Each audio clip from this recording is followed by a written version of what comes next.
இப்போ வந்து நம்மளோட வயலில் தான் வந்து பார்த்திங்கன்னா இருக்கேன். வயலுக்கு வந்து மருந்தடிக்கிறதுக்காக வந்திருக்கோம். ஸோ நான் மருந்தடிக்கலை, என்னோடய பிரதர் தான் வந்து பார்த்திங்கன்னா அடிச்சிட்ருக்காரு. பின்னாடி அந்த சைடு பாருங்கள்,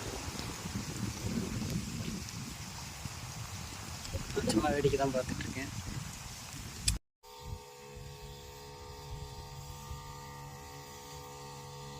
வேறு சைடு வந்து பார்த்திங்கன்னா தண்ணி பாய்ச்சிட்ருக்காங்க, அதனால் அதில் போய் எடுத்துகிட்டு வர முடியாது. அதனால் ரொம்ப நேரம் வெயிட் பண்ண வேண்டியதான். இதுதாங்க எங்களோட வயல்.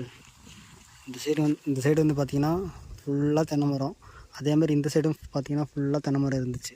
ஆனால் இப்போ வந்து பார்த்திங்கன்னா இல்லை. அதே மாதிரி இந்த லைனில் ஃபுல்லாக லெஃப்ட்டு ரைட்டு 2 சைடுமே தென்னை மரம் இருந்துச்சு. அதில் ஒன்றே ஒன்று தான் மிச்சம் இருக்குது. முன்னாடியெல்லாம் அவ்வளோ தண்ணி இருக்கும். நாங்கள்லாம் குளிச்ச ஞாபகம்லாம் இருக்குது. அந்த சைடு உள்ளே பாருங்கள், ஒரு புறா ஒன்று இருக்குது. இப்போ வந்து பார்த்திங்கன்னா காஞ்சி தீஞ்சு போய் வற்றி போய் கிடக்கு.